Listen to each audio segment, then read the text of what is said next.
নিৰ্বাচন ঘোষণা হোৱা দিন ধৰি হাজাৰ হাজাৰ কংগ্ৰেছীয়ে কংগ্ৰেছক ত্যাগ কৰি বিজেপিত যোগদান কৰিছে। যোৰহাট সমষ্টিত মই আজি 4 দিন আগত যোৰহাটত, আমাৰ মৰিয়নিত, ডিমৌত, শিৱসাগৰত আৰু সোণাৰীত যথেষ্ট সংখ্যক মানুহে বিজেপি দলত যোগদান কৰিছে কংগ্ৰেছ দল ত্যাগ কৰি। আজিও অংকিতা দত্ত ডাঙৰীয়ানীৰ সমৰ্থকসকলে কংগ্ৰেছ দল ত্যাগ কৰি বিজেপি দলত যোগদান কৰিলে। গুৱাহাটীতো ডাঙৰ ডাঙৰ নেতাসকলে বিজেপি দলত যোগদান কৰি আছে কংগ্ৰেছ দল ত্যাগ কৰি। যোৱা পৰহি আৰু তাৰ আগদিনা মই বৰাক ভেলীত আছিলোঁ। বৰাক ভেলীত দুদিনত প্ৰায় 10,000 কংগ্ৰেছ কৰ্মীয়ে কংগ্ৰেছ দল ত্যাগ কৰি বিজেপি দলত যোগদান কৰিছে। এয়া ডাঙৰ ধুমুহা, এয়া আচলতে চুনামি। এই চুনামিত কংগ্ৰেছ দল দিশহাৰা হৈ গৈছে আৰু কংগ্ৰেছ দলৰ বিপৰ্যয় আসন্ন। কংগ্ৰেছ দলে এই নিৰ্বাচনত হয়তো এটা সমষ্টিটো জিকিব নোৱাৰিব। ভূপেন বৰা ডাঙৰীয়া এতিয়া এক্সপেল লেটাৰত ব্যস্ত নেকি? উপায় নাই, ভূপেন বৰা ডাঙৰীয়া এক্সপেল লেটাৰ লিখিবলৈ লাগছে। মোৰ হিচাপততো তেখেতৰ কলমত চিয়াহী নাইকিয়া হৈ যাব। কবিতা নাহে, কিমানক এক্সপেল কৰিব? ডেইলি এক্সপেল কৰিব লাগে।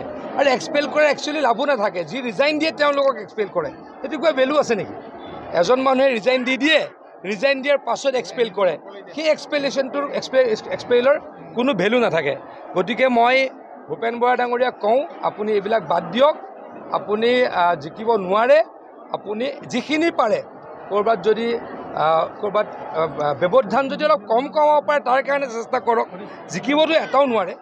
মই দৃঢ়তাৰে কওঁ, অহংকাৰ কৰা নাই, পলাইটলি কৈছোঁ, সন্মান সহকাৰে কৈছোঁ। এইবাৰ কংগ্ৰেছ এটা সমষ্টিটো নিজিকে, ব্যৱধান অলপ ক'ৰবাত কম কৰিব পাৰে নেকি, তাৰ কাৰণে ভূপেন বৰা ডাঙৰীয়ে চেষ্টা কৰে। এই চাৰ্জশ্বিটৰ অৱস্থাটো যিদিনাখন ইলেকশ্যনৰ ৰিজাল্ট ওলাব, আমি 13টা ছিটত জিকিম, তেতিয়া মানুহে গম পাব চাৰ্জশ্বিটখন কাৰ সঁচা কাৰ মিছা। আমাৰ উন্নয়নৰ এজেণ্ডাই চাৰ্জশ্বিট, আমাৰ উন্নয়নৰ এজেণ্ডা। মই ক'লোঁ নহয়, অসমত মেডিকেল কলেজ কংগ্ৰেছে 60 বছৰত 6খন বনাইছিল, আমি বনালোঁ 18খন। অসমত কংগ্ৰেছে 60 বছৰত ইউনিভাৰ্চিটি বনাইছিলে 7খন, আমি বনালোঁ 15খন। গতিকে এয়া হৈছে একোটা কামৰ নমুনা। বাকীবিলাক মই নকওঁ। তেওঁলোকে সূতা কম্বল দিছিল, আমি মাহে 1250 টকা অৰুণোদয় দিওঁ, আমি বিনামূলীয়া চাউল দিওঁ। তেওঁলোকেতো বিনামূলীয়া চাউল দিয়া নাছিলে, 3 টকা চাউল কিনিব লাগিছিলে। ৰাস্তা পথৰ অৱস্থা অতি বেয়া আছিলে।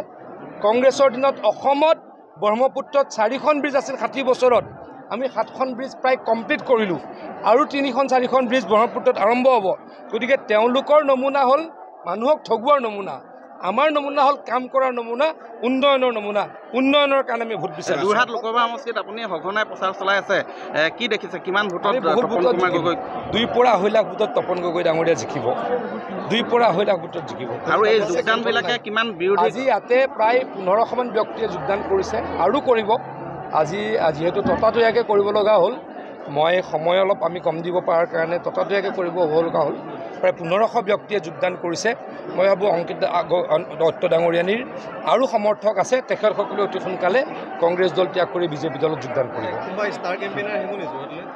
ডেফিনেটলি কোন আহে এই মুহূৰ্তত ক'ব নোৱাৰি, কাৰণ সিদিনা প্ৰধানমন্ত্ৰী ডাঙৰীয়া ইয়াৰ পৰা গৈছে, আৰু ডেফিনেটলি কোনোবা আহিব। আৰু অসমৰ ক্ষেত্ৰত ডক্টৰ হিমন্ত বিশ্ব শৰ্মা ডাঙৰীয়া সকলোতকৈ ডাঙৰ ষ্টাৰ কিন্তু তেখেতটো নিশ্চয়কৈ আহে।